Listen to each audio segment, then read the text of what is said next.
마가복음 11장 12절로 14절까지 말씀을 한 절씩 교독하겠습니다. 제가 먼저 12절 말씀 봉독합니다.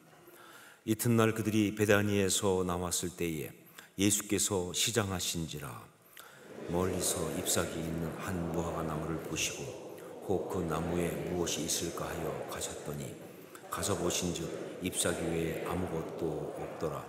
이는 무화과의 때가 아님이라. 함께 읽습니다. 예수께서 나무에게 말씀하여 이르시되 이제부터 영원토록 사람이 내게서 열매를 따먹지 못하리라 하시니 제자들이 이를 듣더라. 아멘. 오늘은 종려주일입니다. 예수님께서 십자가를 지시기 위해서 예루살렘으로 들어가실 때에 사람들은 그것이 메시아가 자기의 나라를 회복하기 위해서 그래서 수도 예루살렘으로 입성하는 것이라고 그렇게 생각하면서 그때부터 한 150년 전에 있었던 그 마카비 혁명 때를 생각하면서 종려나무 가지를 가지고 흔들면서 예수님을 그렇게 맞이했던 바로 그 이야기에서 유래한 그런 날이 바로 종려주일입니다.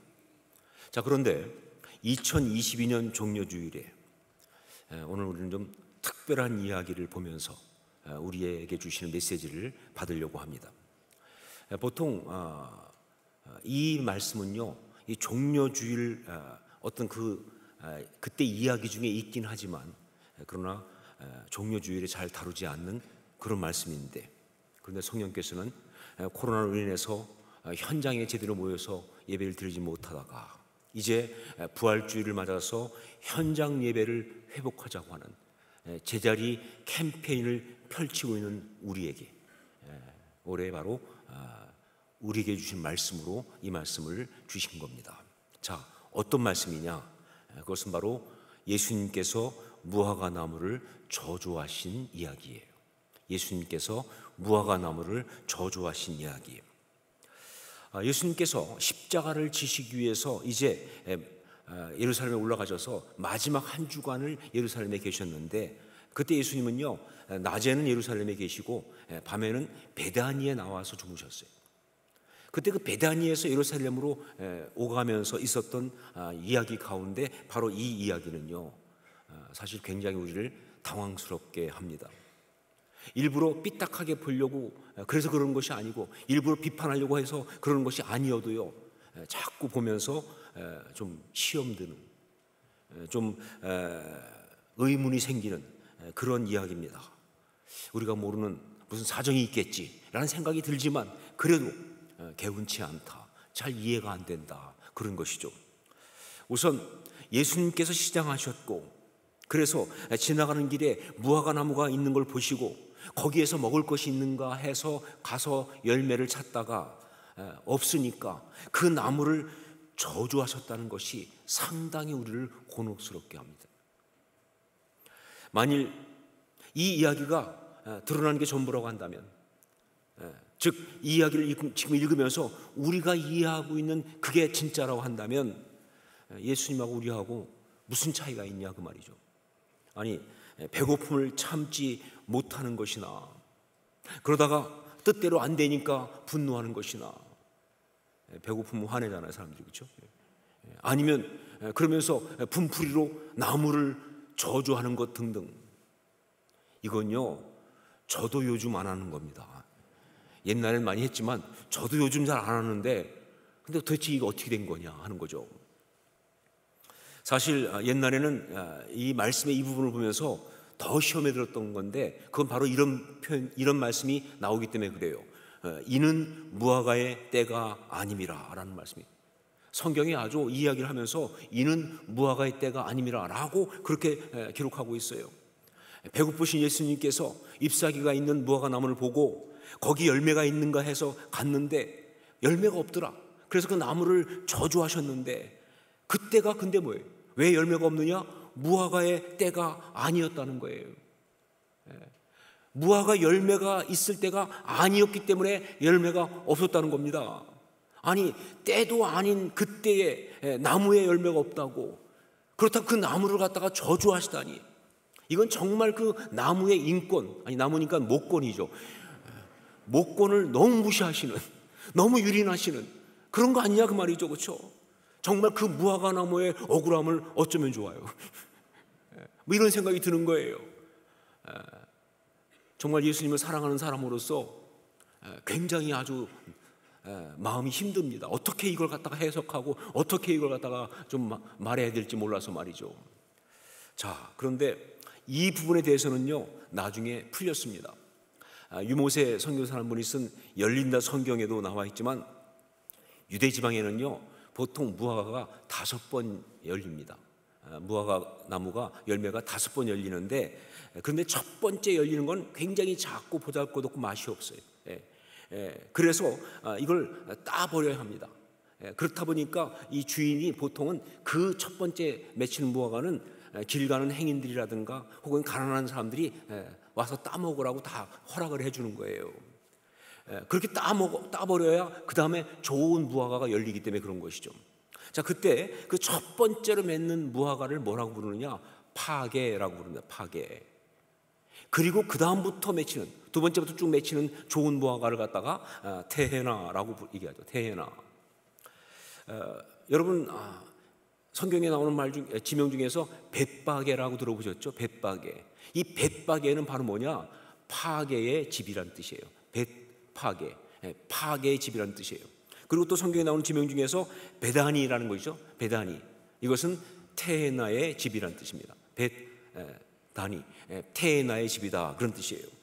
자, 그런데 이 성경에 오늘 말씀에 나오는 것은요, 예수님께서 예루살렘에 들어가시는 그때는 4월 달 아닙니까? 6월절 전이죠.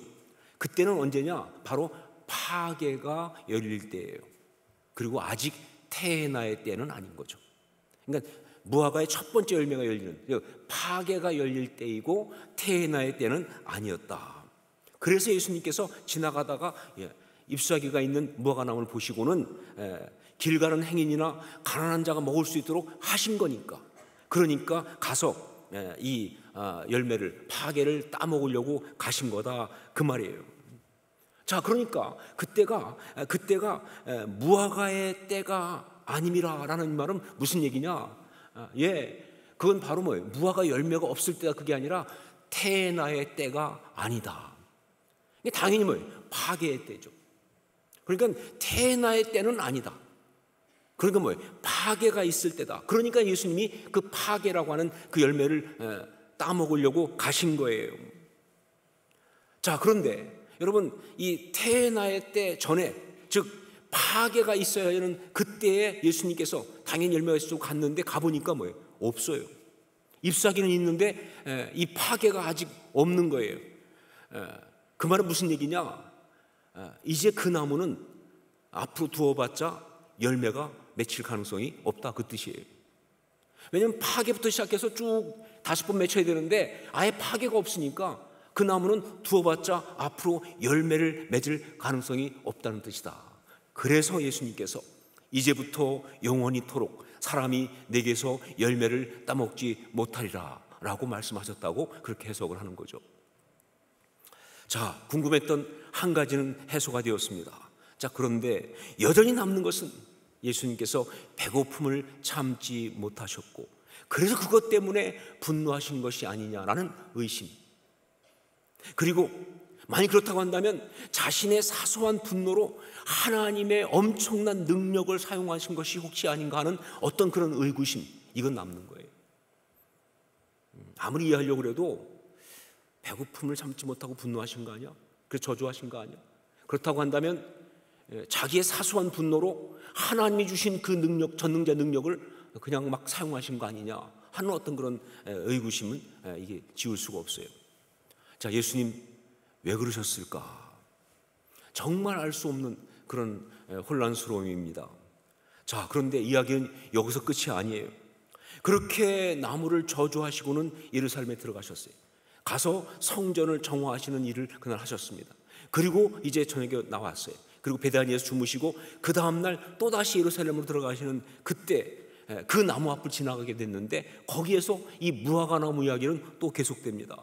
그런데 그 다음에 나온 이 무화과 나무 이야기, 이것은요, 성경이 그 이야기하는 그 이야기는요, 이번에는 그냥 정말 그야말로 당황스러움 정도가 아니라 황당하다 싶은 이야기예요. 그 다음날 다시 그 앞을 지나가면서 보니까 그 무화과 나무가 뿌리채 말랐더라, 이렇게 성경 기록하고 있어요. 어제 저주하신 그 무화과 나무가 그 다음날 보니까 뿌리채 말랐더라. 여러분, 성경이 이걸 쓰고 있는데, 그런데 정말 어떤 생각이 드냐면, 아니, 이것도 기적이라고 쓰고 계시는 건가? 성경이 기적 이야기를 쓰고 있는 것 같은데, 아니, 이것도 기적이라고 쓰고 있는 것인가 하는 생각을 지울 수가 없어요. 그런데 여기서 베드로가 그걸 보고는 주님께 확인하듯이 라삐여 보소서, 저주하신 무화과 나무가 말랐나이다 라고 말씀드렸을 때에 이에 대한 예수님의 대답이 더 기가 막혀요. 우리 22절로 23절 말씀을 함께 읽도록 하겠습니다. 22절 23절 같이 읽습니다. 예수께서 그들에게 대답하여 이르시되 하나님을 믿으라. 내가 진실로 너에게 이르노니 누구든지 이 산더러 들리어 바다에 던져지라 하면 그 말하는 것이 이루어질 줄 믿고 마음에 의심하지 아니하면 그대로 되리라.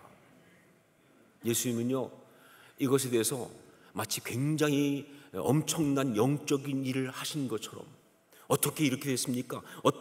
이렇게 말라 죽었습니다. 어떻게 된 겁니까? 라고 묻는 베드로의 말 앞에 믿음이다. 믿음이 이 역사의 이유고 비밀이다 라고 대답을 지금 하고 계시는 거예요. 생각해 보십시오.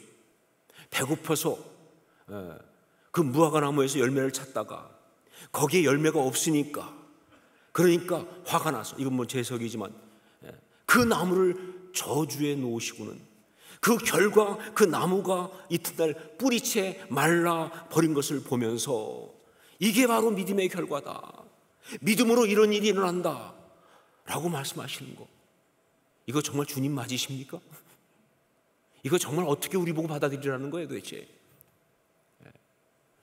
자, 그런데 여기서 끝나질 않고요, 그다음에 이어서 이렇게 또 말씀하십니다. 그러므로 내가 너에게 말하노니 무엇이든지 기도하고 구하는 것은 받은 줄로 믿으라. 그리하면 너에게 그대로 되리라. 네, 여러분, 이 말씀 자체로 볼 때는 너무 은혜가 되지만, 그러나 이게 정말 혼란스러운 게 뭐냐? 도대체 뭘 기도하라는 거 우리 보고요. 나를 분노하게 하는 자를 향해서 저주하는 기도하라는 거예요? 그럼 그가 죽을 거라는 거예요? 누군가를 향해서 저주하고 망하게 하고 그렇게 분노를 터뜨리는 그런 기도하면 그렇게 될 거라는 겁니까? 이게 그런 얘기인가요? 조금 더 생각해 보면요, 정말 이해할 수가 없어요. 어떻게 왜 이렇게 말씀하시는지. 자, 그런데 여러분 기억하시죠?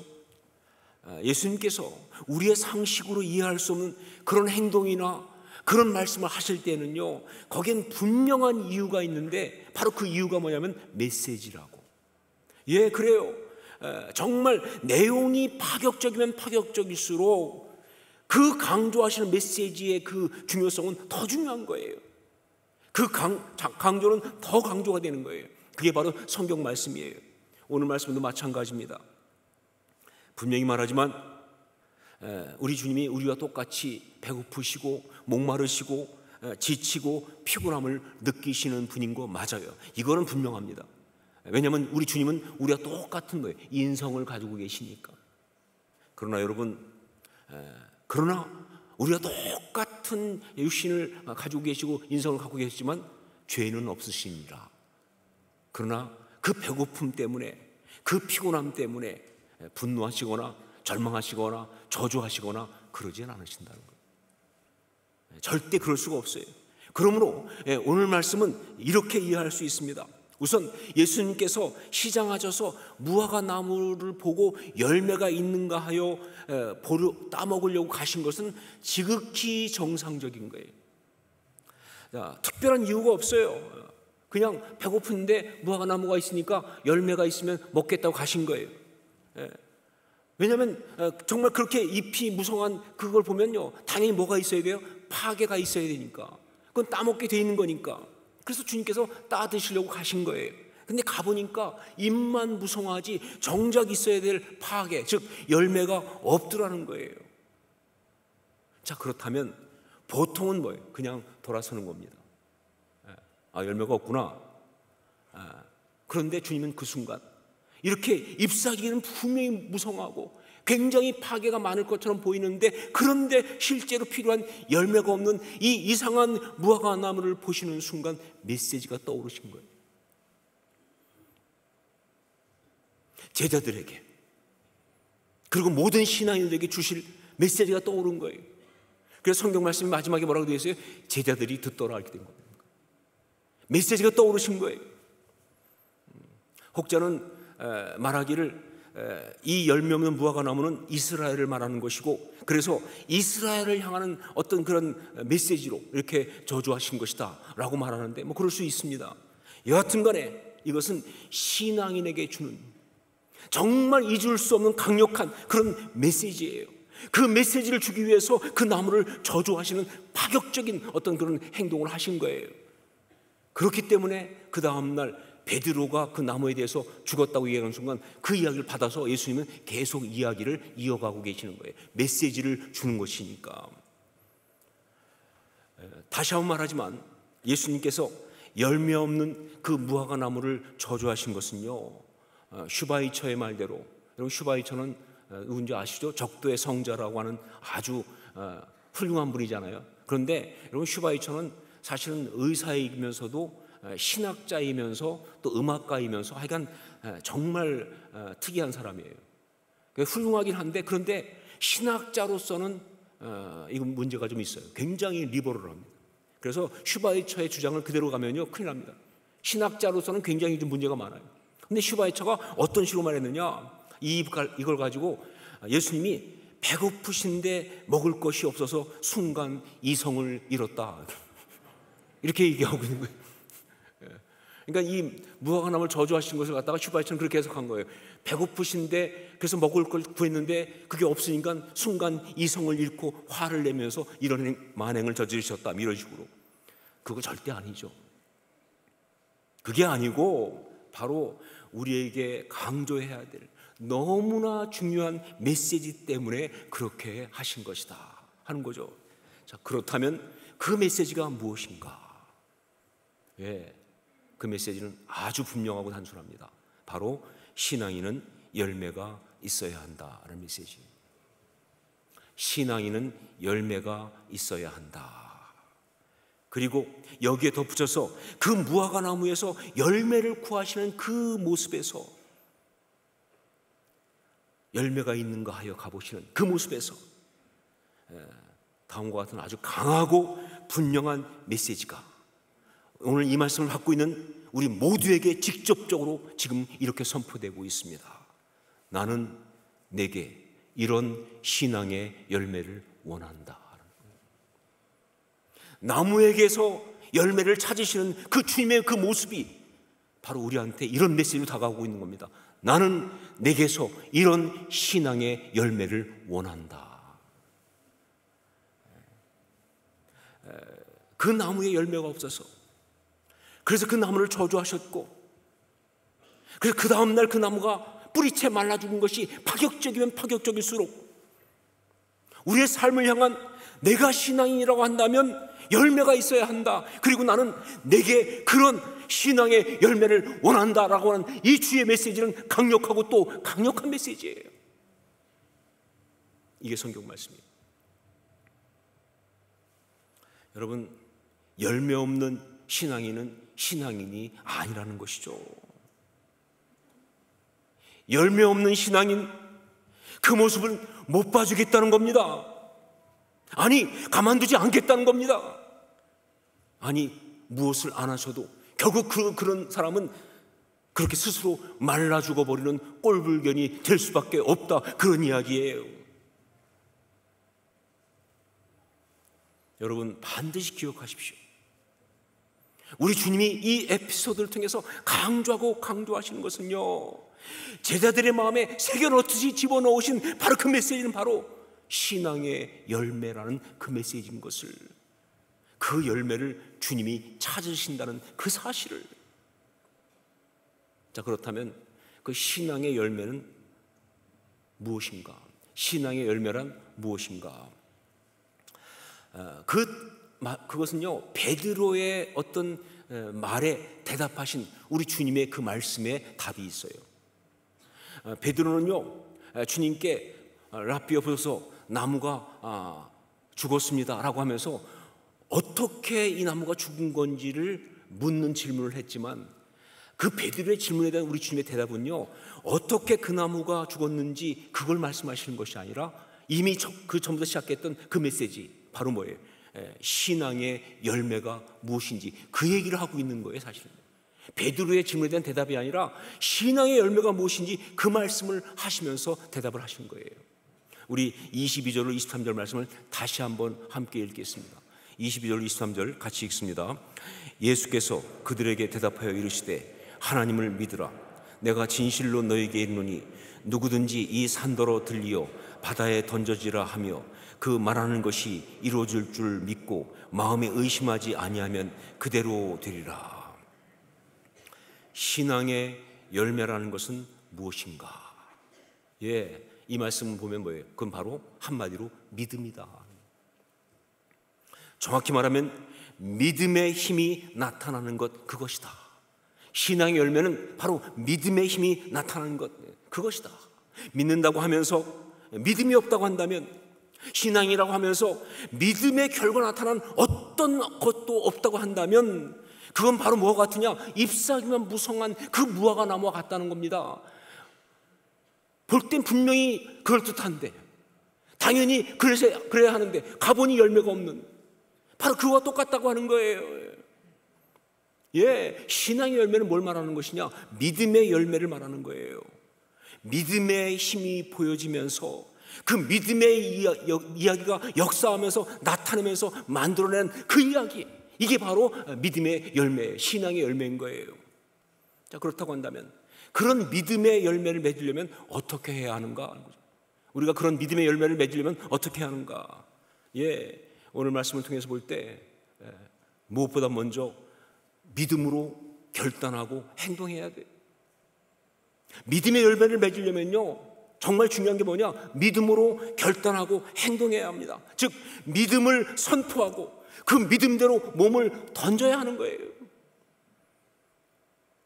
말씀해 보면요, 이 산더러 들려 바다에 던져지라 라는 말씀이 나오는데, 예, 이거는요 정말 우리 이성으로는 받아들일 수 없는 이야기죠. 우리 생각으로는 말이 안 되는 겁니다. 아니, 어떻게 산이 바다에 던져집니까? 우리의 경험치라든가 우리의 상식이라든가 우리의 판단으로는 있을 수 없는 거예요. 그런데 마음에 믿음이 있는 거예요. 내 생각, 내 상식, 내 판단을 뛰어넘는 어떤 믿음이 있는 거예요. 이건 분명히 성령께서 주신 거예요. 믿음으로 주신 거예요. 그렇다고 한다면 그 믿음대로 선포하고 기도하고 나가야 한다는 거예요. 그게 믿음이라는 거예요. 여러분, 결과적으로 그래서 기적이 일어났느냐 안 일어났느냐 여기에 주목하시면 안 돼요. 정말 믿음의 열매는요, 그래서 결국 기적이 일어났느냐 안 일어났느냐 그게 아니고 믿음으로 선포했느냐, 믿음으로 결단하고 행동했느냐, 그게 진짜 믿음의 열매인 거예요. 결과는 하나님의 역사죠. 저는 참 믿음이 없는 그런 사람입니다. 왜냐하면 이 스타일 자체가 굉장히 관념형, 사고형이에요. 그러니까 자꾸 생각만 하지, 그리고 자꾸 판단만 하지, 잘 안 움직여요. 저는 그래서 성경에서 제가 제일 싫어하는 인물이 도마예요. 도마. 왜냐하면 저하고 스타일이 너무 똑같아요. 제가 분명히 천국 가면 도마 만나면 형님 그럴 거예요. 진짜 저하고 너무, 전 도마를 딱 보면 그냥 저를 보는 것 같아. 의심 잘하죠. 생각 많이 하죠. 판단 많이 하죠. 믿음이 없어요. 자, 그런데 그럼에도 불구하고 지금까지 살아오면서 믿음으로 결단하고 행동했던 일이 여러 번 있었습니다. 이건 진짜 성령님의 역사죠. 저 같은 사람한테 이건요, 성령님이 감동하지 않고는, 그것도 웬만큼 감동하지 않고는 잘 안 일어나는 일이거든요. 근데 정말 제가 살아오면서 믿음으로 결단하고 행동했던 일이 여러 번 있었는데, 그런데 여러분, 제가 제 삶을 돌아볼 때 그게 다 바로 그 이야기만이 제 삶에서 가장 아름다운 보물 같은 이야기예요. 그 모든 것이 믿음으로 결단하고 행동했던 이야기는요, 제 삶에서 너무 소중한, 정말 제 삶을 아름답게 만드는 정말 보물 같은 그런 간증들이고 아름다운 이야기예요. 그냥 계산하고 따지느냐고 생각만 하다가 만 것은요, 제게 아무런 아름다움을 남기지 못했습니다. 그냥 아쉬움만 남겼어요. 이렇게 할 걸, 해볼까, 생각만 하고 판단한 것은요, 그만둔 것은요, 전혀 아름다움이 아니에요.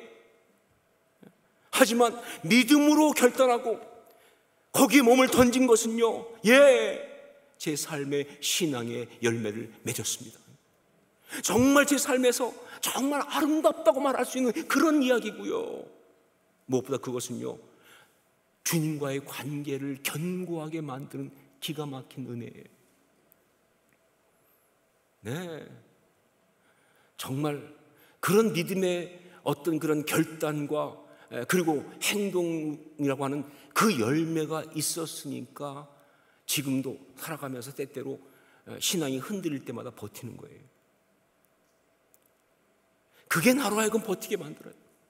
그것이 저로 하여금 주님과의 관계를 견고하게 하는 어떤 그런 기가 막힌 은혜예요. 정말 소중하고 감동적인 것이다. 여러분, 이번에 우리는 바로 이런 믿음의 도전을 합니다. 코로나가 아직 끝나지 않은 상황 속에서 잘못하면 코로나에 걸릴 수도 있고요. 그래서 어쩌면 많은 어려움을 당할 수도 있는 그런 상황에서 실제로 성도님 중에 참 많은 분들은요, 주변에서 그런 압박을 받아요. 직장에서 주변 사람으로부터 정말 교회 갔다가 코로나 걸리면 어떡할 거냐, 안 가는 게 좋겠다, 등등 여러 가지 어떤 그런 압박을 받습니다.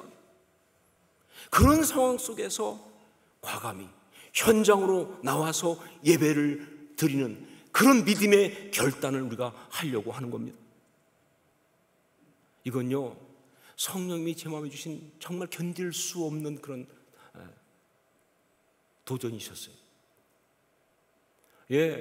코로나 때문에 현장 예배를 드릴 수가 없어서 영상 예배로 그렇게 몇 번이고 교회 문을 또 닫고 모두 영상으로 돌리고 그렇게 하다가 이제 상황은 어쨌든 간에 방역 지침 자체가 바뀌면서 이제는 현장으로 와서 예배 드릴 수 있게 됐어요.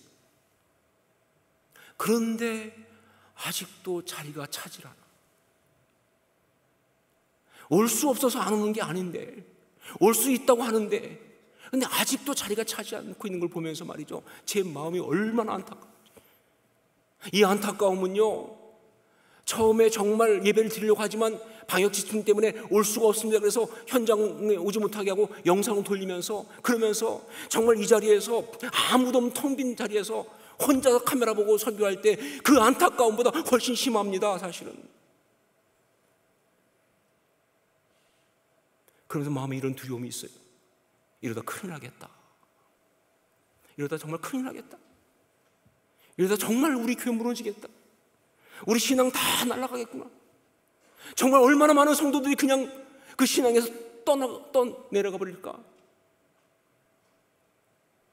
영혼이 돌아오지 않는 그런 안타까운 일이 얼마나 많이 벌어질까 싶은, 정말 견딜 수 없는 두려움이 있었어요. 마음에 정말 그런 어떤 그런 안타까움이 있어요. 그래서 결단을 하자. 믿음의 결단을 하자. 여전히 위험하고 여전히 어렵고 여전히 상황은 아니지만, 그러나 우리가 진짜 믿는다는 것을 온전히 한번 보여드리자. 그래서 제자리 캠페인을 하는 거예요. 그냥 말로만 믿는 게 아니고 진짜 믿는 걸 보여드리자는 거죠. 물론 꼭 현장에 와야만 예배냐 얘기할 수 있어요. 또 상황상 그렇게 못하는 사람이 있을 수 있어요. 예, 충분히 압니다. 하지만 성령 주신 감동은 지금은 할 수 있으면 현장에 와서 예배를 드리는 것이 바로 믿음의 열매라고 말씀하셔요.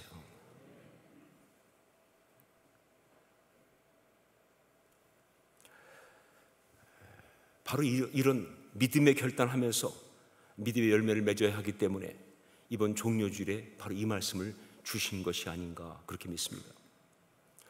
여러분, 이 열매 없는 무화과 나무를 저주하신 이상한 이야기를 통해서 주님은 오늘 우리에게 아주 강력한 메시지를 주셨습니다.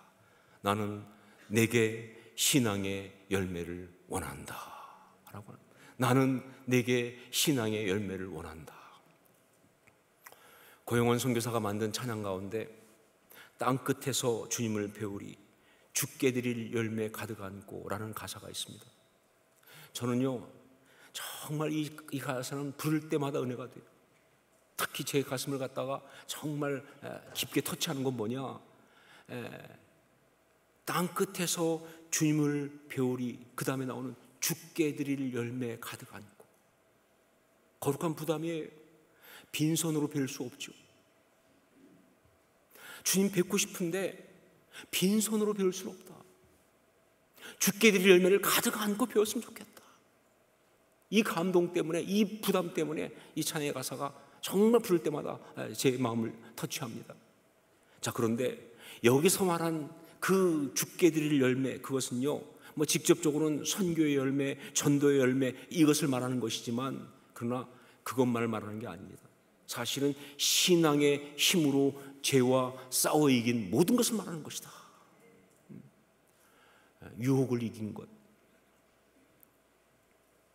절망을 이긴 것,